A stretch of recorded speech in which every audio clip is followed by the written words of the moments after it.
চিল্লা চিল্লির নাম মাহফিল, গালিগালাজের নাম মাহফিল। We have to know the true philosophy of Islam. ইসলামের সঠিক দর্শনটা আমাদেরকে জানতে হবে।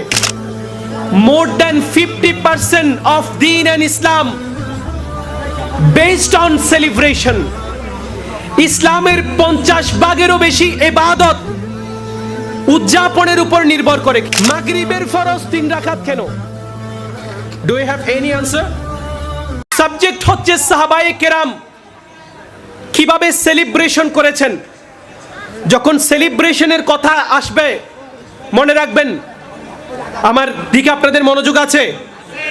আওয়াজ দেন, মনোযোগ আছে? যখন উদযাপনের কথা আসে, সেলিব্রেশনের কথা আসে, মনে রাখবেন মোর দ্যান 50% অফ দিন and Islam based on celebration. ইসলামের 50 ভাগেরও বেশি ইবাদত উদযাপনের উপর নির্ভর করে। কিসের উপরে বলেন না? কিসের উপর নির্ভর করে? Based on celebration. আমার কথা আপনাদের বুঝতে কষ্ট হতে পারে, কিন্তু আমি একদম সহজভাবে আপনাদেরকে বুঝাই দিচ্ছি। কারণ চিল্লা চিল্লির নাম মাহফিল, গালিগালাজের নাম মাহফিল। We have to know the true philosophy of Islam. ইসলামের সঠিক দর্শনটা আমাদেরকে জানতে হবে। কথা যখন আসে উদযাপন, মনে রাখবেন ইসলামের 50 ভাগেরও বেশি, মোর দ্যান 50% দিন ইসলাম বেসড অন সেলিব্রেশন। ইসলামের 50 ভাগেরও বেশি বিষয় নির্ভর করে সেলিব্রেশনের উপরে। কিসের উপরে? সেলিব্রেশনের উপরে। যদি বলা হয় বাইতুল্লাহ কেন তাওয়াফ করেন, হোয়াট কাইন্ডস অফ ইবাদা, বাইতুল্লাহকে আপনি কেন তাওয়াফ করেন, উত্তর আসবে বাইতুল্লাহর তাওয়াফটা একটা স্মৃতি। এটা একটা কি? কথা বলতে হবে, এটা একটা কি? বাইতুল্লাহর তাওয়াফটা একটা স্মৃতি। হযরতে ইব্রাহিমের স্মৃতি বাইতুল্লাহর তাওয়াফ, হযরতে আদমের স্মৃতি বাইতুল্লাহর তাওয়াফ। আল্লাহ কাজ করেছিল, তাওয়াফ করেছিল। হযরতে আদম, তুমি এটাকে ইবাদতের মধ্যে গণ্য করে দিলা কেন? বলে ইবাদতের মধ্যে এই জন্য গণ্য করে দিয়েছি, আমার আদম ইব্রাহিম যা করেছিল আমি তোমাদের দিয়ে সেগুলোকে উদযাপন করাইতে চাই। কথা যখন আসবে পাথর চুম্বনের, হযরতে আসওয়াদকে চুম্বনের, বলে হযরতে আসওয়াদকে কেন চুম্বন করা হচ্ছে? বলে আমার নবী চুম্বন করেছেন, তাই নবী চুম্বন করেছেন, আমরা চুম্বন উদযাপন করছি। এরপরে দেখেন মানুষ সকালবেলা জগিং এ বের হয়, আছে না নাই? ডাক্তার বলেছে নামাজ পড়ে না, কিন্তু জগিং এ ঠিকই বের হয়। সকালবেলা জগিং এ বের হয়। আল্লাহ সাফা মারুয়া কেন দৌড়াদৌড়ি করব, কেন সাফা মারুয়ার উপরে জগিং নামের ইবাদতটা তুমি দিলা? বলে আমার হাজেরা আলাইহিস সালাম উনি সাফা মারুয়াতে দৌড়াদৌড়ি করেছেন, উনারটা মনে রাখার জন্য তোমরা সাফা মারুয়া দৌড়াদৌড়ি করা উদযাপন করো। আপনি উদযাপন করছেন, এটা ইবাদত হয়ে যাচ্ছে। আপনি উদযাপন করছেন, ইবাদত হয়ে যাচ্ছে। মনে রাখবেন প্রত্যেক ইবাদতের ভিতরে কারো না কারো স্মৃতি বিদ্যমান। প্রত্যেক ইবাদতের ভিতরে কারো না কারো স্মৃতি বিদ্যমান। আপনি ফজরের ফরজ নামাজ কয় রাকাত পড়েন? বলেন না কয় রাকাত? জোহরের, আসরের, মাগরিবের, এশারের।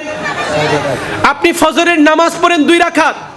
আল্লাহকে জিজ্ঞেস করলাম 2 রাকাত কেন?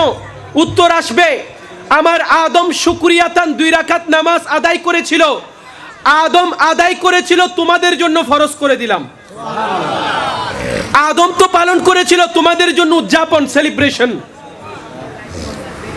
দুপুরের 4 রাকাত কেন? বলে নূহ আলাইহিস সালাম যখন কিস্তি থেকে নেমেছিল, মহাপ্লাবন থেকে, ওনার জন্য উনি 4 রাকাত শুকরিয়ার নামাজ আদায় করেছিলেন। তোমাদের জন্য 4 রাকাত আমি ফরজ করে দিয়েছি। ফজরের 2 রাকাতে আদমের স্মৃতি, দুপুরের 4 রাকাতে হযরতে নূহ আলাইহিস সালামের স্মৃতি। যখন প্রশ্ন আসলো আসরে 4 রাকাত কেন? বলে হযরতে ইব্রাহিম 4 রাকাত শুকরিয়ার নামাজ আদায় করেছিল কুরবানির পরে, তোমরা সেটাকে তোমাদের জন্য ফরজ করে দিলাম। তাহলে ইব্রাহিমের স্মৃতি আসরের নামাজে যখন মাগরিবের নামাজের টাইম আসলো, আল্লাহ ফরজ হবে হয় 2 রাকাত নাইলে 4 রাকাত, মাগরিবের ফরজ 3 রাকাত কেন? Do you have any answer? মাগরিবের ফরজ 3 রাকাত কেন? ফরজ হবে 2 রাকাত অথবা 4 রাকাত, কিন্তু মাগরিবের ফরজ কয় রাকাত? মনে রাখবেন, আল্লাহর একজন জলিলুল কদর নবী হযরতে আইয়ুব আলাইহিস সালাম, আল্লাহ উনাকে শরীরের মধ্যে রোগ দিয়েছিলেন। কোন তফসিরের মধ্যে 18 বছর, কোন তফসিরের মধ্যে 24 বছর পর্যন্ত উনি রোগ বহন করেছিলেন। উনাকে জিজ্ঞেস করা হলো, আপনি তো নবী, আপনি তো দোয়া করলে আল্লাহ কবুল করে, আপনি কেন আল্লাহকে বলছেন না? বলে, আমার রোগ থাকতে পারে, কিন্তু রোগের চাইতেও আমার বেশি খুশি লাগে প্রতি রাত যখন মানুষ ঘুমিয়ে যায়, আল্লাহ ডাক দিয়ে বলে, আইয়ুব এখন তোমার কেমন লাগছে? আল্লাহর ওই একটা ডাকের জন্য আমি সমস্ত জীবন রোগাক্রান্ত থাকতে রাজি আছি। হযরতে আইয়ুব আলাইহিস সালামকে যখন রোগ থেকে মুক্তি দিল, উনি দুর্বল ছিলেন, প্রথম রাকাত আদায় করলেন মাগরিবের, দ্বিতীয় রাকাত আদায় করলেন, তৃতীয় রাকাত আদায় করার পরে উনি আর দাঁড়াইতে পারেন নাই, বসে গেছেন, ওইখানে সালাম ফিরিয়েছেন।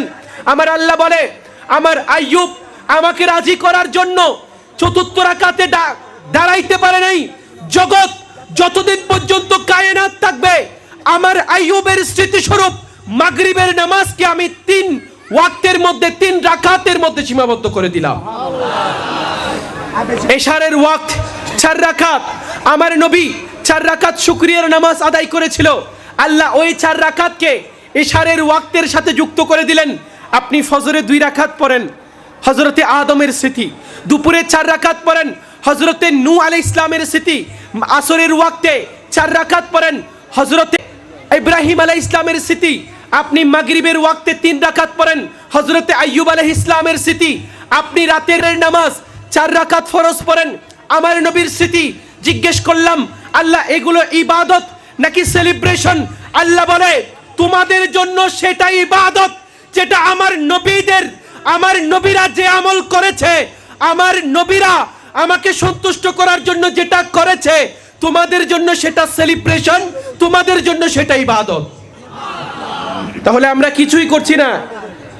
শরীয়তের 50 ভাগেরও বেশি, শরীয়তের 50 ভাগেরও বেশি ইবাদত হচ্ছে সেলিব্রেশন। বলেন না সুবহানাল্লাহ।